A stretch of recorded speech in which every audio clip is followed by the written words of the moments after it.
Many of you are calling, emailing, and commenting on the 9 on Your Side I-Team investigation into police discipline.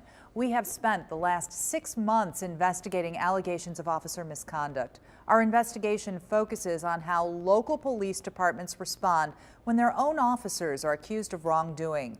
Chief Investigator Craig Cheatham is here with part 1 of our series. Craig.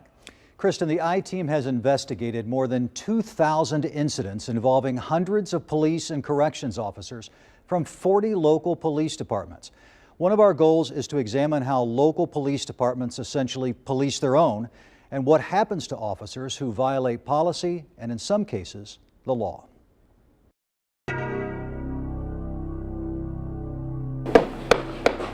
Michael Holloway has worked hard to hide his pain.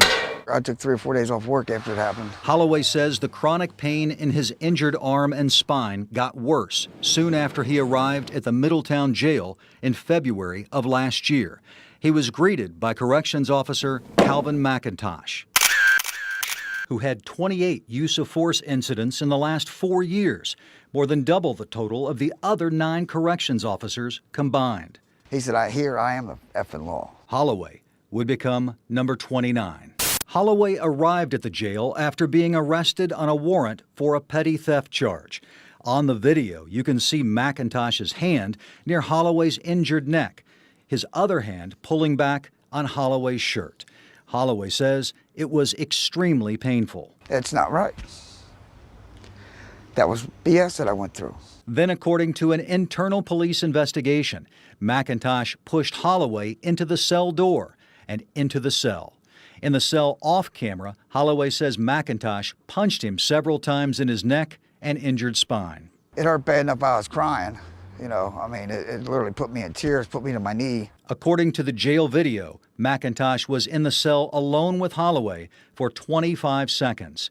When he left, McIntosh slammed the door so hard it bounced back. I'm thinking if I do anything at that time, my life's in danger. A Middletown police internal investigation concluded Holloway never resisted McIntosh, was no threat to the officer, and that McIntosh used unreasonable force.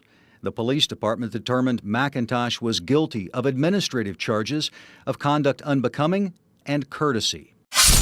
The police department suspended him for a day and allowed McIntosh to use holiday pay so he wouldn't lose any money. The year before, he was also reprimanded for his use of force. It's an outrage. What he did, he should have been charged with an assault with intent, because he did everything he could to make sure that I was in pain and make sure that I was hurting. How do local police departments respond when their own officers are found to have violated department policy or, in some cases, the law? To answer that question, the 9 on Your Side I-Team has spent months examining internal police records we requested and obtained from 40 police departments serving the tri-state, focusing on law enforcement incidents in 7 Ohio and Kentucky counties. The I-Team discovered that not a single officer found to have used excessive force was charged or fired. In this incident at the Hamilton County Justice Center, the only use of force considered excessive was this roundhouse punch. The I-Team's investigation also found that theft, domestic violence, and assault allegations made against local police officers by their own departments were forwarded to the Hamilton County Prosecutor's Office, but no charges were filed. In one case, an officer was allowed to retire instead of facing criminal charges.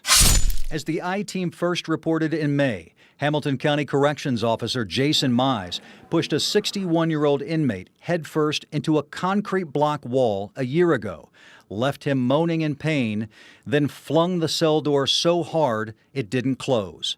An internal investigation found the inmate was bleeding profusely and had a broken hip. He was facing termination.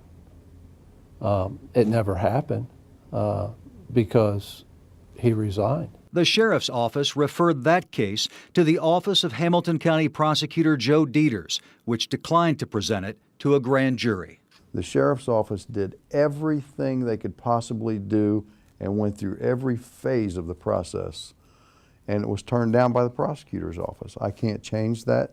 The Hamilton County Prosecutor's Office also declined to file charges against former Blue Ash officer Chris Zelensky and ex-Colerain Township Sergeant Joseph Redmond, who repeatedly used a confidential police database to get personal information about people who were not under investigation. Prosecutors in Ohio and other states have filed felony charges against officers who violate that trust. But the Hamilton County Prosecutor's Office declined to file charges against both officers, who were forced to resign. Redmond was an adjunct instructor at the Butler Tech Police Academy, but he resigned last week after the I-Team contacted him about this story. Back in Middletown, the I-Team showed up at a recent city council meeting after Police Chief Rodney Muterspaw and City Manager Doug Adkins canceled an on-camera interview with us.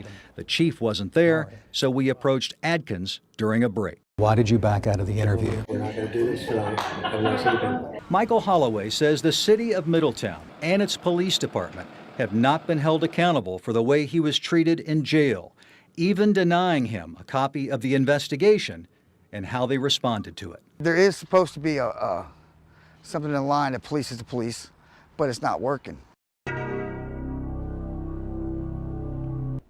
1 month after the incident with Michael Holloway, former Middletown Corrections Officer Calvin McIntosh got a pay raise for his, quote, continuing good performance.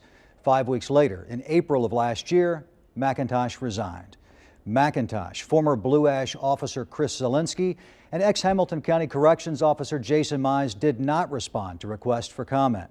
Former Colerain Township Sergeant Joe Redmond told me he made mistakes and doesn't plan to be an officer again. The Hamilton County Prosecutor's Office declined to provide comments on the case mentioned in this report.